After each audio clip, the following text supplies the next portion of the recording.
Hari ini saya akan tunjukkan 10 topik atau niche untuk channel YouTube yang sangat berpotensi dalam mendapatkan jutaan view tanpa harus berbicara. Jadi buat kalian yang pengen jadi YouTuber tapi nggak pede untuk ngomong di depan kamera atau nggak bisa melakukan voice over, kalian bisa pilih salah satu niche yang akan saya bahas di video ini. Karena tidak mengharuskan kalian untuk berbicara, ini berarti kalian bisa membuat video tanpa ada batasan bahasa. Artinya, channel kalian pun bisa go internasional. Kalau sebuah channel bisa menjangkau banyak penonton dari dalam negeri dan juga luar negeri, berarti potensi view-nya bisa lebih tinggi dan cuannya juga bisa lebih besar. Kalian mungkin bertanya apakah channel yang tidak berbicara bisa dimonetisasi AdSense? Jawabannya bisa, tapi ada beberapa hal yang harus diperhatikan. Pertama, jangan bikin video kompilasi. Kedua, jangan mengambil dan menggunakan video orang lain. Lalu videonya itu harus memiliki value baik itu naratif, nilai edukasi, atau hiburan. Dan konten yang kalian buat tidak boleh melanggar aturan-aturan di YouTube, terutama pedoman komunitas dan kebijakan AdSense. Soal aturan-aturan tersebut nanti akan saya bahas lebih lanjut. Satu hal yang penting untuk kalian ketahui bahwa monetisasi sebuah channel YouTube itu tidak terbatas hanya AdSense saja. Satu channel itu bisa dimonet oleh beberapa sumber sekaligus termasuk dari luar YouTube. Jadi channel kalian bisa memiliki 3 atau 4 sumber pemasukan dan saya akan buat video terpisah khusus membahas strategi monetisasi. Apa yang akan saya bahas sekarang adalah topik-topik atau niche channelnya dan tips dalam membuat videonya, serta tips and trick dalam mengembangkan channelnya. Untuk niche channel yang pertama adalah haircut. Nah, contohnya seperti ini, jadi videonya itu cuma orang lagi dicukur. Nah, yang paling penting adalah audionya, karena channel haircut seperti ini termasuk dalam kategori ASMR.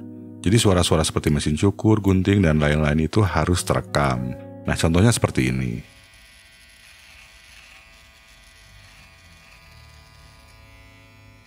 Video ini view-nya 128.000, padahal subscribernya baru 29.000. Sedangkan kalau yang ini view-nya 20 juta padahal cuma cukur bohong-bohongan di depan mikrofon.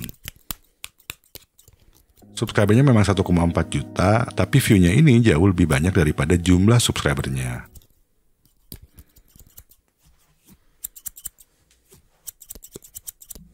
Nah, yang ini juga view-nya 5 jutaan, padahal cuma cukur bohong-bohongan di depan kamera. Ada juga yang lebih kreatif seperti ini, jadi selain ASMR, videonya sekaligus juga menjadi tutorial. Niche channel selanjutnya adalah massage atau pijat. Contoh kontennya seperti ini, view dari video ini 13 juta dan subscribernya sudah mencapai 1,54 juta. Dan ini contoh video lainnya, view-nya baru 800.000 karena channel ini masih baru. Ada juga channel Indonesia yang subscribernya baru 9.000, tapi bisa mencapai 500.000 view. Jadi channel massage ini pada dasarnya mirip dengan channel haircut sebelumnya, bahkan ada channel yang kontennya digabungin, yaitu haircut dan juga massage. Untuk bikin channel seperti ini atau seperti sebelumnya, kalian perlu bantuan orang lain. Kalau misalkan kalian bisa nyukur atau bisa pijat, kalian bisa cukur teman kalian atau pijat teman kalian, dan bisa juga gantian. Kalau untuk channel ini sih saya lihat orang yang dipijatnya sama, jadi dia datang ke beberapa tempat dan merekam videonya. Ada juga channel Indonesia lainnya yang melakukan hal yang sama, yaitu pijat, dan ini juga pemilik channelnya datang ke beberapa tempat pijat, lalu merekam videonya. Mungkin kerjasama dulu dengan tukang pijatnya ya. Jadi bikin konten bisa sambil dipijat enak banget nih guys. Dan sebetulnya bikin konten seperti ini juga nggak harus pijat keras-keras karena yang penting itu adalah audionya dan viewer bisa mendengarkan dengan jelas.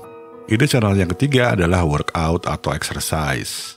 Di sini juga kita bisa bikin video tanpa harus bicara, jadi tinggal menemukan cara-cara yang benar dalam melakukan exercise seperti leg stretching atau untuk otot-otot lainnya. Jadi videonya itu cuma ditambahin keterangan dan diiringi dengan musik.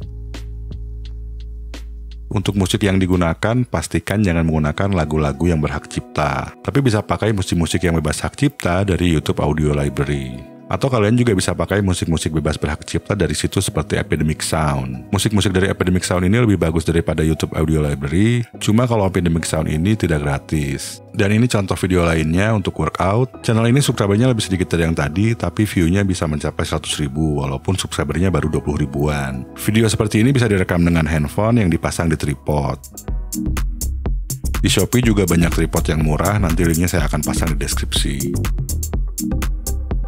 Nah, kalau channel ini lebih gila lagi, jadi yang olahraganya itu adalah animasi. Tapi subscribernya bisa mencapai 3 juta dan view-nya juga 4 jutaan. Niche yang selanjutnya adalah yoga.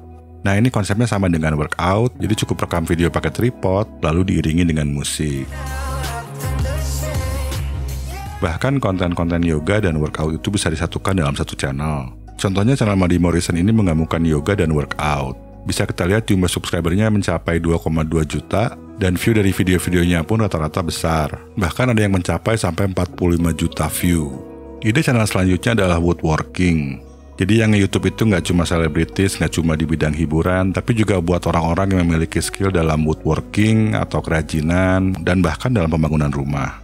Di sini bisa kita lihat videonya itu dipercepat ya supaya nggak terlalu lama, dan kita juga bisa dengar audionya. Ini contoh video lainnya dari woodworking.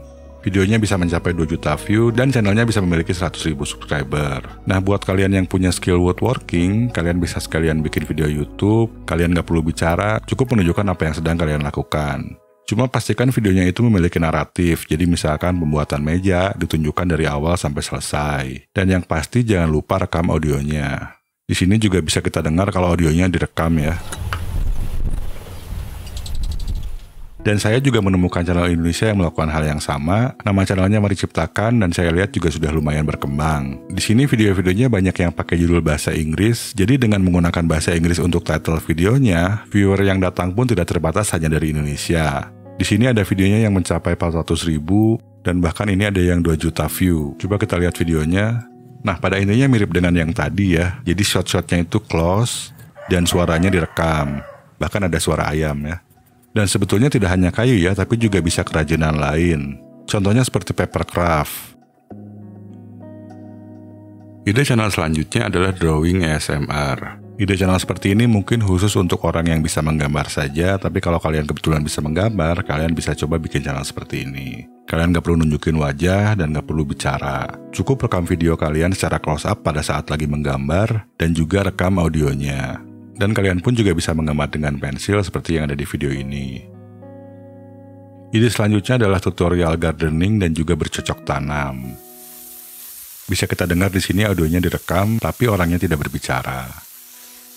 Dan ada juga video yang membuat Zen Garden, dan ini view-nya bisa mencapai 1 juta, padahal subscribernya baru 40 ribuan.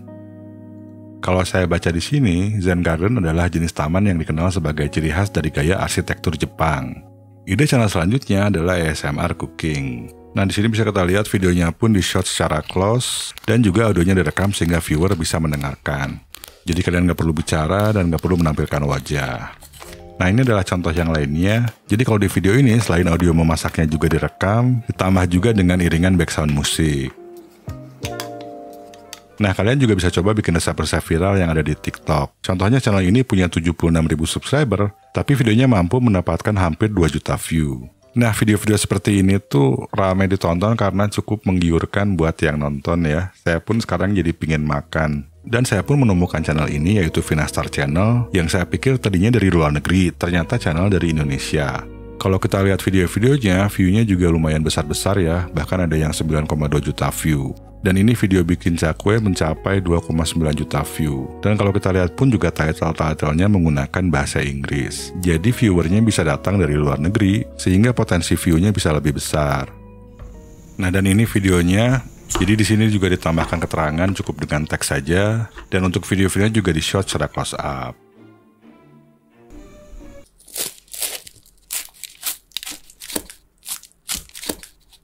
Jadi video-videonya itu satisfying banget ya, dan benar-benar bikin saya pingin makan.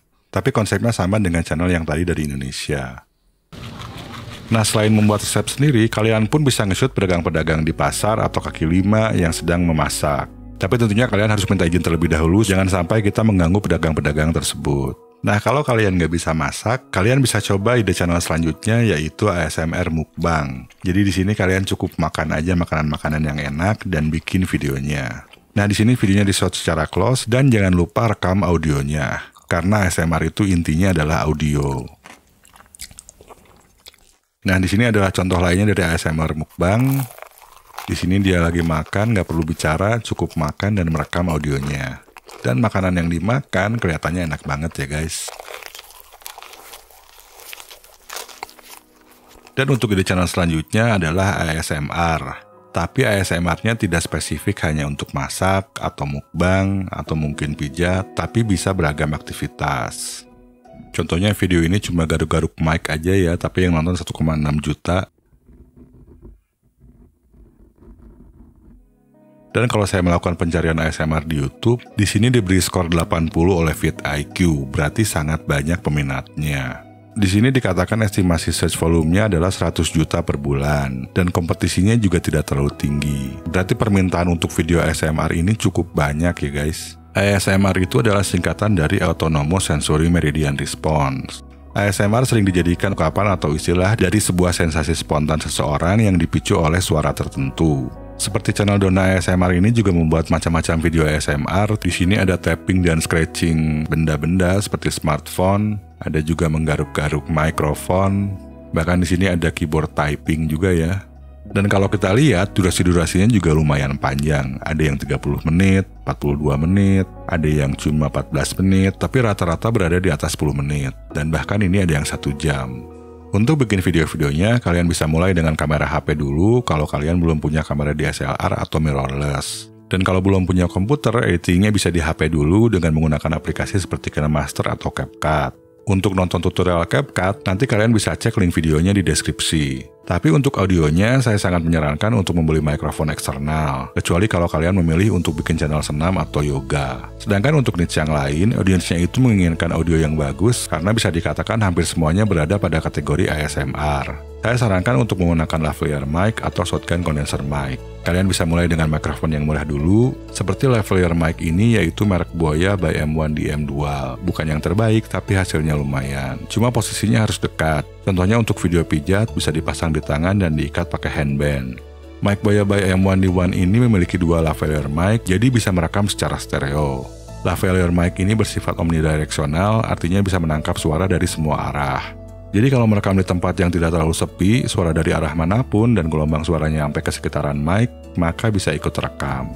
Sedangkan untuk shotgun condenser mic umumnya bersifat unidirectional, jadi hanya akan menangkap suara dari satu arah. Kalau ada suara motor lewat atau tetangga teriak, suaranya tetap bisa terekam tapi nggak akan terlalu kencang, jadinya tidak terlalu mengganggu audio. Dan kalau pakai shotgun mic untuk ASMR, gunakan yang berjenis kondenser super cardioid. Yang nggak terlalu mahal ada merek Boya by MM1 Plus, harganya 400 ribuan. Cuma jangan sampai salah beli, karena Boya by MM1 ini ada dua jenis, yaitu yang regular dan juga yang plus. Nah, kalian pastikan beli yang ada plusnya. Baik dengan menggunakan lavalier atau shotgun mic, kita bisa rekam audionya langsung pakai HP. Untuk di Android, kalian bisa menggunakan aplikasi perekam suara seperti Voice Recorder Pro. Dan pastikan audio channelnya di set ke stereo. Dan sample rate-nya pilih 44100 Hz. Selain memperhatikan audionya, pelajari juga video-video dari channel-channel yang tadi saya tunjukkan. Kalau untuk shotnya itu rata-rata ambil close-up shot dan gak banyak pergerakan kamera. Jadi kamera atau HP cukup dipasang di tripod. Dan karena jenisnya harus membuat viewer lebih tenang dan nyaman, jadi editingnya pun nggak harus terlalu banyak pakai efek-efek. Dan saran saya agar kalian bisa meningkatkan kualitas video kalian, pelajari juga dasar dari kamera framing dan komposisi. Di YouTube banyak tutorialnya, dan di masa depan saya pun rencananya akan membuat tutorial penggunaan kamera. Nah, kalau untuk urusan menambah view dan mengembangkan channel, saya perlu ingatkan kalau di YouTube itu awalnya akan berjalan lambat. Kita perlu rajin bikin konten secara konsisten, nggak akan langsung viral hanya dengan satu konten doang. Yang penting untuk diperhatikan adalah thumbnail dan title-nya. Thumbnailnya itu jarang pakai tulisan jadi terlihat lebih clean, tapi gambarnya itu estetik dan satisfying. Jadi meluangkan waktu untuk belajar kamera framing dan komposisi itu penting banget, bukan hanya untuk mendapatkan video yang estetik, tapi juga membantu dalam membuat thumbnail yang lebih menarik perhatian viewer. Dan juga pelajari cara menulis title yang lebih menarik. Saya menyarankan pakai bahasa Inggris untuk bisa menjangkau lebih banyak viewer. Kalian nggak perlu ngomong pakai bahasa Inggris, cukup title dan deskripsi videonya doang yang pakai bahasa Inggris. Supaya lebih mudah, kalian bisa pakai bantuan Google Translate dan pakai Grammarly supaya bahasa Inggrisnya lebih bagus. Contohnya kalau bikin video resep sandwich, daripada nulis title seperti ini, kita bisa pakai bahasa Inggris seperti ini. Tapi untuk lebih menarik perhatian viewer, akan lebih baik kalau title-nya tuh seperti ini.